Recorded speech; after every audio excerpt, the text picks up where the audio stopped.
Как вы уже прекрасно знаете, величайшие личности, мистику, суфи, дервишев, поэтов, одним словом, звезде персидского суфизма. Это Аттар Нишапури. Мы очень рады вас приветствовать в здании культурного представительства при посольстве Ирана. Этот прекрасный вечер. И благодарим всех вас, что нашли время и пришли на наш вечер. Поэтому у нас достаточно очень хорошая программа. Мы думаем, что вам понравится, получите огромное удовольствие от нашего сегодняшнего вечера.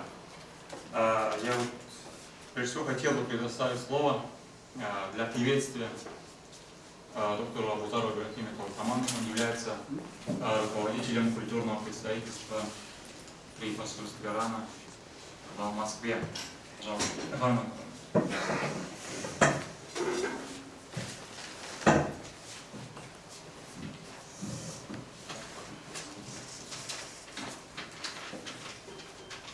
به نام خدا Во имя Бога.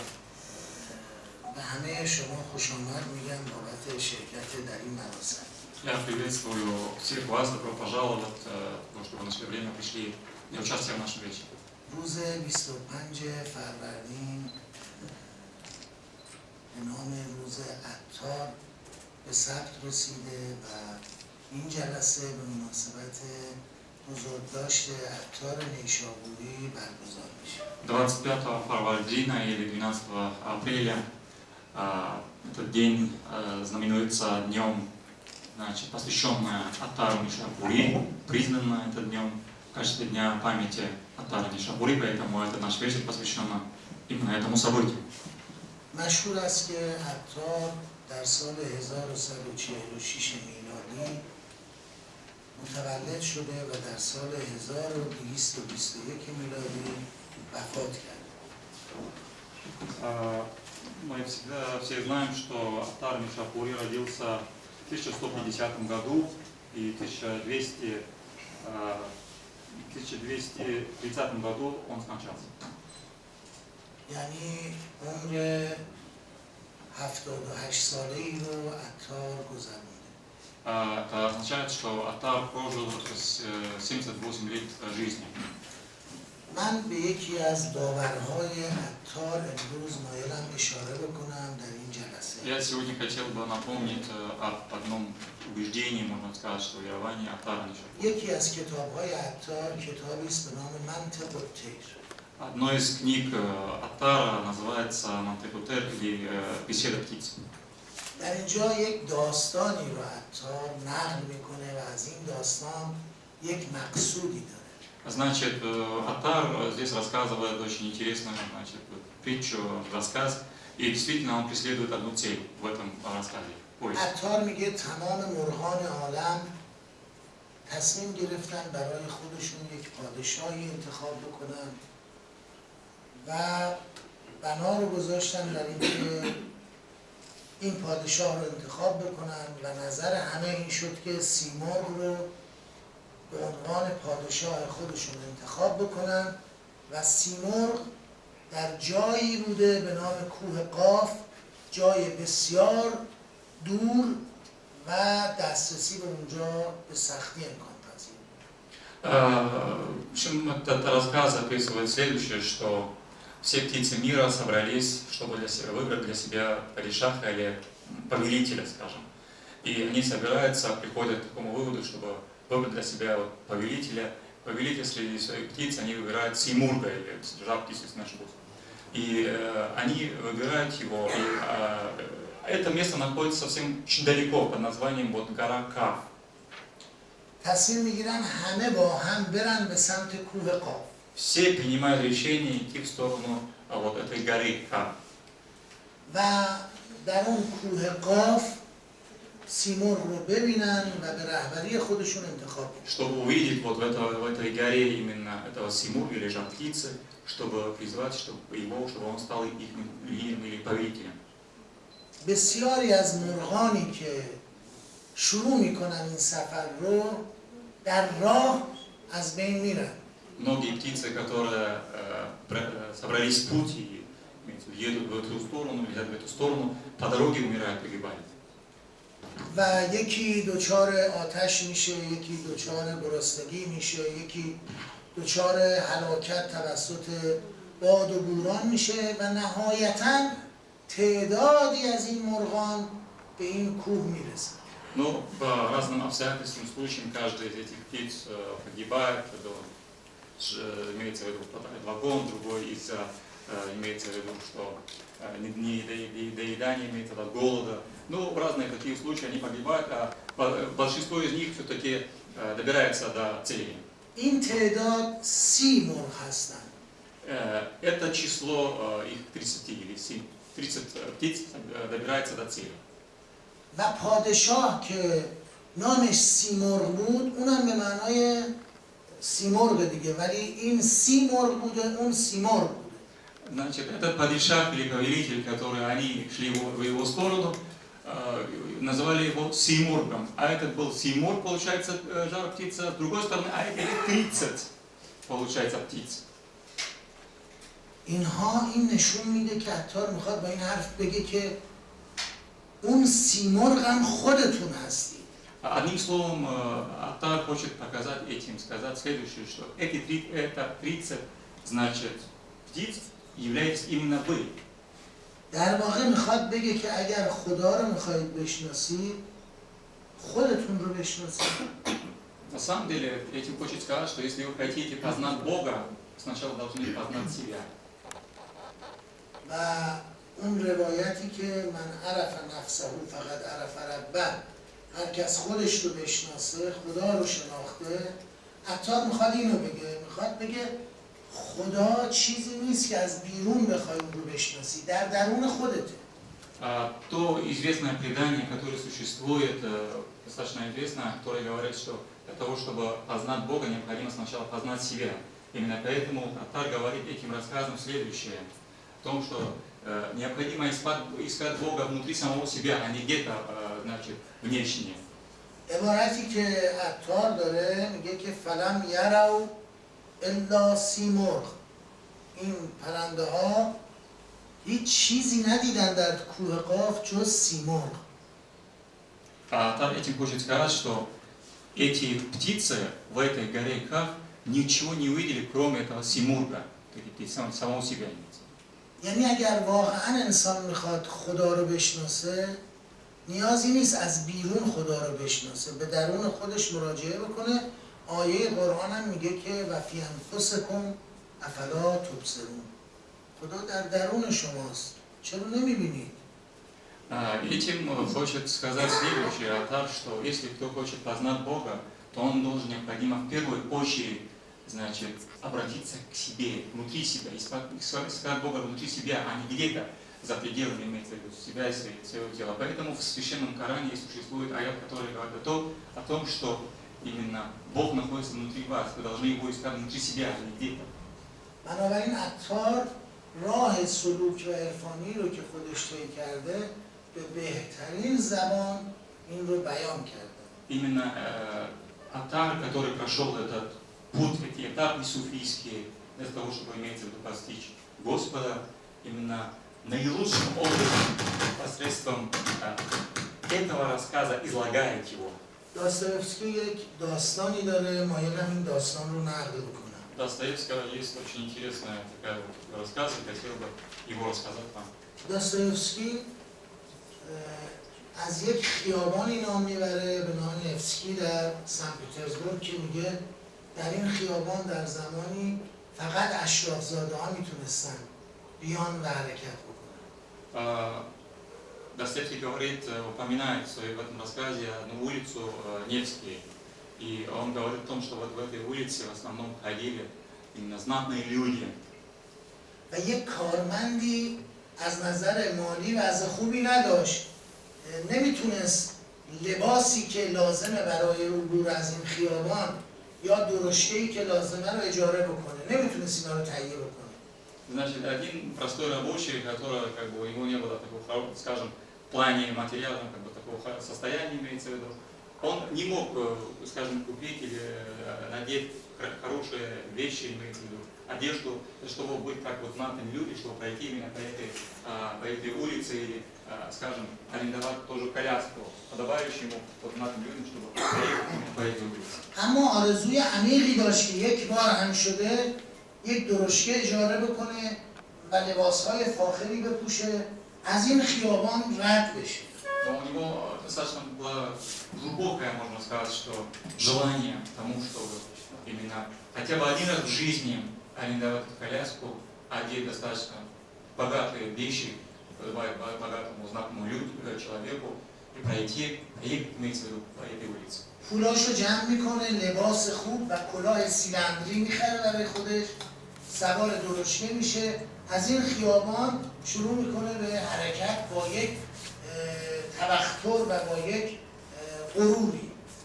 Значит, ну, через определенное время он собирает все свои деньги, покупает себе одежду, достаточно подобающую ему знатному, богатому человеку, шляпу достаточно тоже высокую, такую вот с высоким цилиндром, и арендует, получается, коляску и гордо проезжает, получается, вот по этой улице. از شانس بعدش همون اوائل ورود به این خیابون رئیس اداره رو میبینه. Именно к его, скажем, плохому, скажем, вот этому шансу, который ему, да, который ему выпадает, он увидит в это время, как он хочет уже выехать, получается, проехать вот по этой улице, видит, значит, своего начальника. و پیش خودش میگه که الان رئیس به من میگه که تو اصلا چرا تو این خیابان آمدی؟ تو که وضع مالیت به اندازه این خیابان نیست. تو کجا این خیابان کجا؟ Он при себе говорит себе следующее, что, значит, сейчас если он меня увидит, скажет следующее, что вот у тебя же ты же совсем не богатый человек, достаточно вот ты среднего своего общества. Как ты имеешь право, почему ты пришел и не хочешь проехать по этой улице? این بیچاره از тرسش بلند میشه در درشکه و کلاهش هم بر میداره. И этот бедный человек, испугавшийся, поднимается, имеется в виду коляски, имеется в виду, и снимает шляпу. و به رئیسش میگه قربان من نیست. Говорит, уважаемый господин, я это не я. میگه من نیست. Я это не я. یعنی میخواد خودش رو در واقع انکار بکنه. На самом деле он хочет этим же опровергнуть и отрицать себя. اما در فرهنگ عطار اینگونه نیست. خود رو نباید انکار کرد، باید خدا رو در خود دید. Однако в культуре Аттара это не так. В Аттаре Аттар говорит следующее, что человек не должен себя отрицать и опровергать. Он должен себя, внутри себя увидеть Бога. خیلی متشکرم. Спасибо огромное.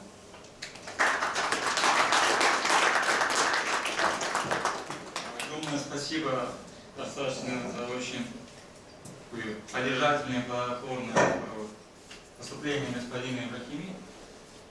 Я думаю, что вы получили удовольствие. Достаточно. Давайте мы предоставим слово, потому что у этого нашего уважаемого гостя, друга нашего, другая встреча, это известный московский поэт, переводчик, писатель Михаил Исаакович Синельников, он переводил как раз Аттара, так предоставим ему слово, чтобы он высказал, прочитал нам стих Аттара и так далее. Свои соображения.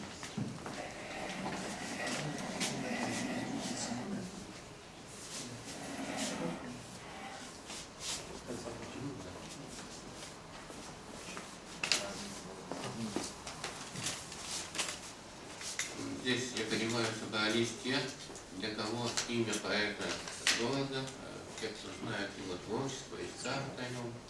Я себе только скажу, что поражен навсегда образом этого старца, убитого на пороге своей кельи монголами и оставившего такую дивную книгу о птицах, которая навсегда стала любимым чтением иранцев.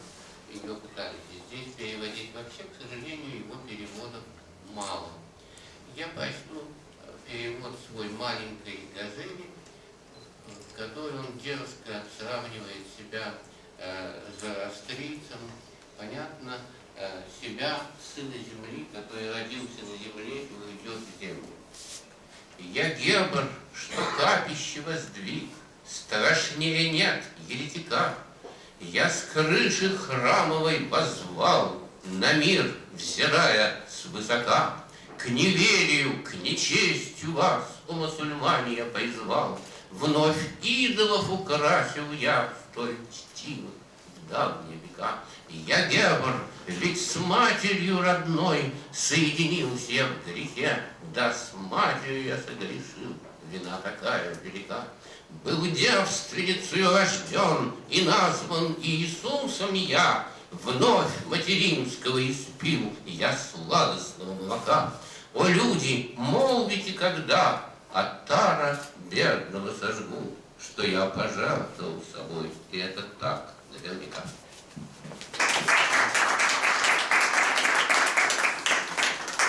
Огромное спасибо, Михаил Исаакович, за очень эмоциональное выступление. Благодарим вас. Извините. Да, и он покидает нас, потому что его ждут на другой встрече, как раз тоже там церемония, поэтому еще раз благодарим его. Сейчас предлагаем вашему вниманию небольшой клип о биографии Аттара Нишапури.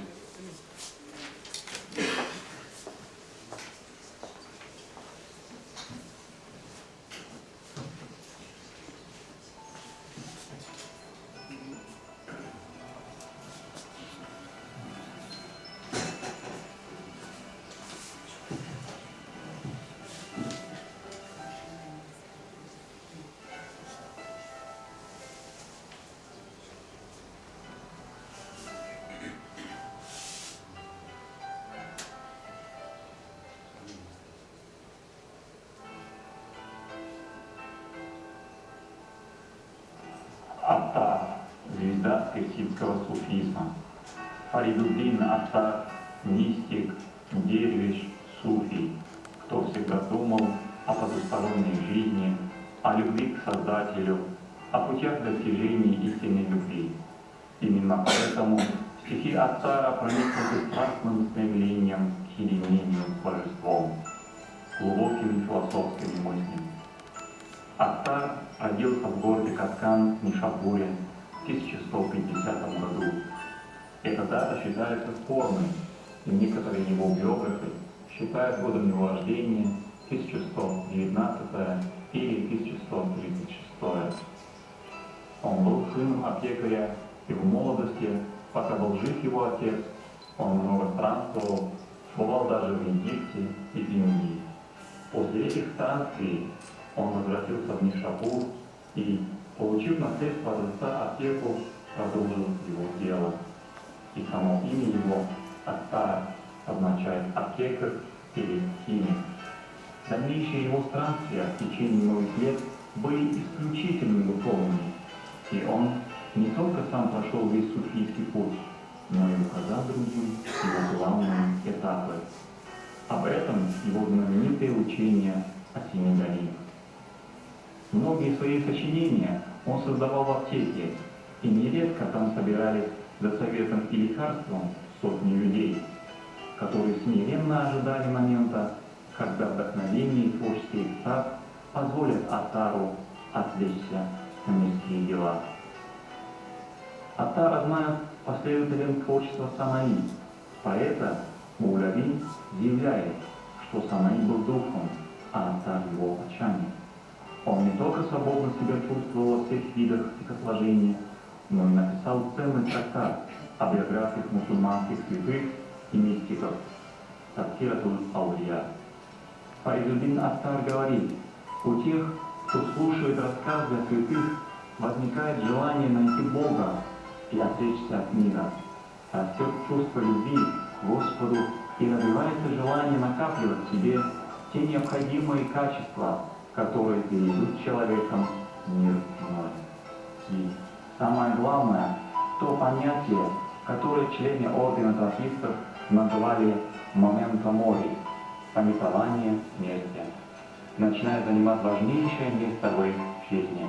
Он говорит, своей работой над этой книгой, рассказывая о тех великих святых, которые незримо всегда присутствуют с нами, я стараюсь заслужить их благословение.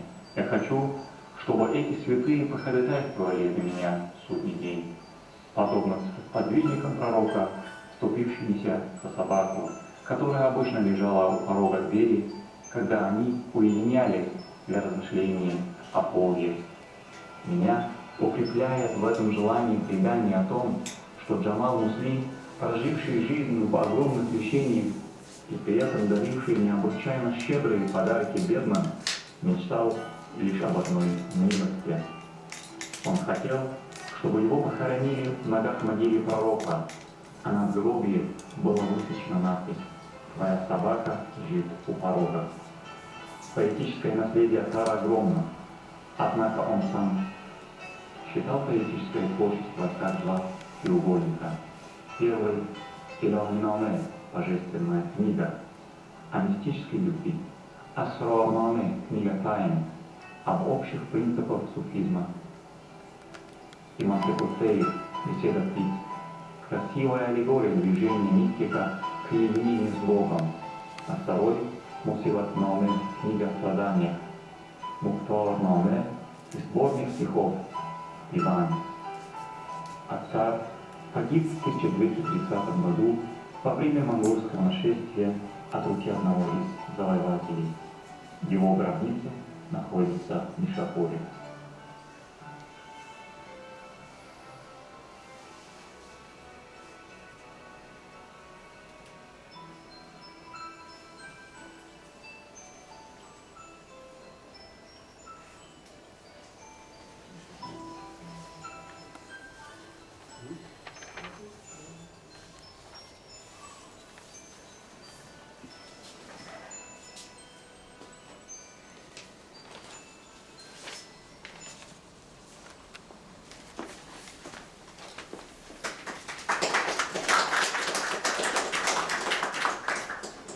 Спасибо.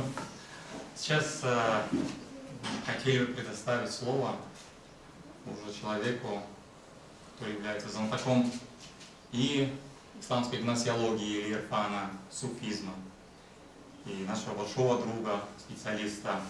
Он является директором Центра исследований Центральной Азии и Кавказа, доктор Аликбер Аликберов. Пожалуйста.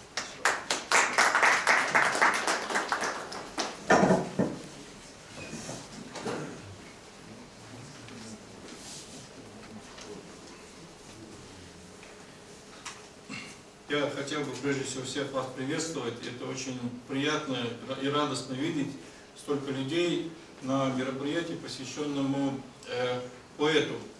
И я больше чем уверен, что если бы этот поэт был бы издан у нас так же, как хотя бы на английском языке, Альбери издал прекрасно, с прекрасными стихами, с прекрасными описаниями биографий святых, то, безусловно, здесь было бы людей.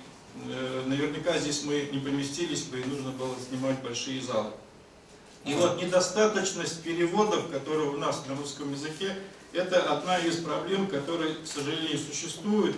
Сейчас у нас в Институте востоковедения есть попытка, начинают переводить таскират Хуфаз, Аля-Улия, и этим занимается как раз Счетчикова Катерина, которая аспирантка, Татьяна, да. Вот. И это просто вот этот интерес к суфизму, интерес к поэзии, он, безусловно, востребован, но, к сожалению, вот эта лакуна, она не заполнена до сих пор, и эту работу, безусловно, надо продолжать. Вообще, конечно, Фарид ад-Дин Аттар – это не только поэт, хотя его больше знают как поэта, это еще и известный мистик. И вообще очень много связано, когда имеешь дело с мистическими течениями, мистическими поэтами, то иногда сам обнаруживаешь, что очень много мистики вокруг. Например, я вот сегодня перед вами выступаю, значит, по этому поводу, в связи с личностью Фарида ад-Дина Аттара. Но есть мнение, например, в западной литературе, вот Риттер в частности говорил, что что он родился все-таки в 1145 году. И это год, как раз, когда умер Абу Бакр ад-Дарбанди, другой мистик, который был в свое время, учился у очень многих шейхов. И мы видим, что эта традиция, одна большая традиция хорасанского суфизма, где центром являлся Нишапур, эта традиция была чрезвычайно сильной и не уступала багдадской традиции. И эти две школы, они все время друг с другом конкурировали, но на самом деле хорасанская школа давала